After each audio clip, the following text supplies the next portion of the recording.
Bonjour les enfants, j'espère que vous êtes en forme. Alors je vais continuer à vous raconter l'histoire du prophète Élie, que l'on retrouve dans le premier livre des rois. Élie, donc, se dit « Je vieillis ». Et donc, qui va prendre ma suite pour être prophète en Israël, pour actualiser la parole de Dieu et rendre présente la parole de Dieu au peuple? Et Dieu l'envoie dans un petit village, vers un homme qui s'appelle Élisée, qu'il ne connaissait absolument pas. Et Élie arrive vers Élisée, défait son manteau et le met aux pieds d'Élisée, pour lui dire « Viens à ma suite ». Et Élisée, immédiatement, prend sa charrue, la coupe en morceaux, la brûle, pour montrer finalement que rien ne le retient pour suivre le prophète et devenir prophète à son tour. Quelle confiance! Et il chemine dans la terre d'Israël. Et tout d'un coup, ils entendent parler d'un scandale qui s'est passé à la cour du roi. Le roi Akaz avait près de son palais une vigne qui ne lui appartenait pas, qui appartenait à Naboth. Et il trouvait beau cette vigne, et il la voulait pour lui.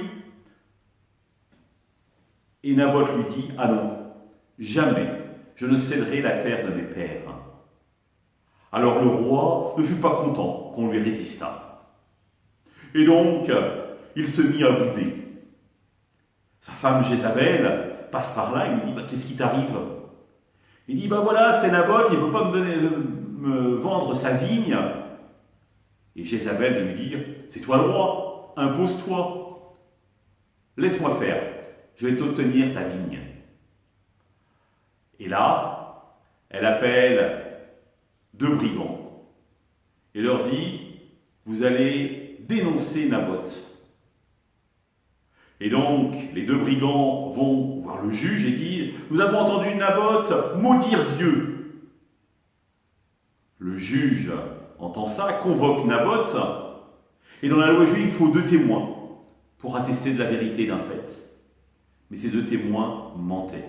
Alors le pauvre Naboth essaye de se débattre en disant « Non, jamais je n'ai maudit Dieu, jamais je n'ai maudit le roi. J'ai toujours loué Dieu et fait confiance au roi. » Et le juge condamne Naboth à mort. Et évidemment, les biens dans ces cas-là vont au roi. Jézabel va voir son époux et lui dit « Regarde, tu vois, c'était quand même pas compliqué. »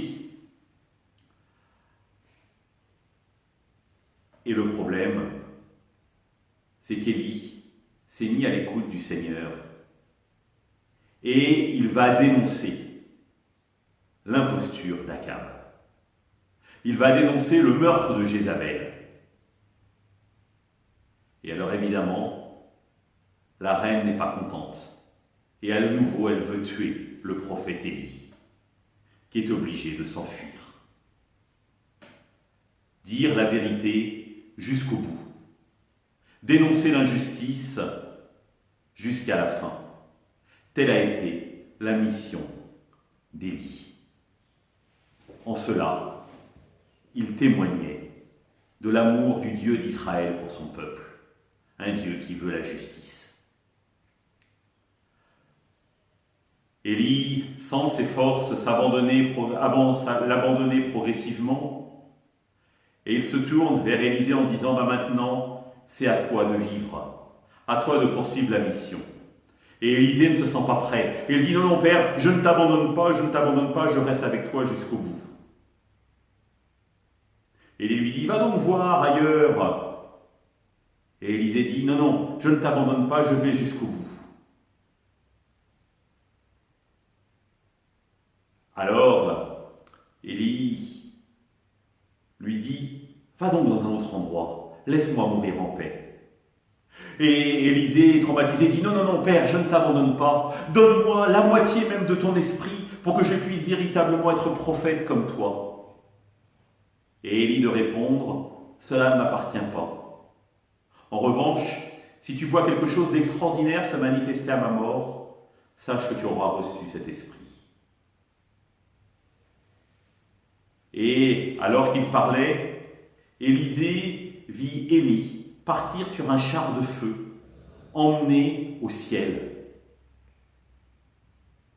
Et là, Élisée comprit que c'était à lui de prendre la suite de son maître et qu'il avait reçu, grâce à son maître, la part de l'Esprit de Dieu pour pouvoir à son tour devenir prophète.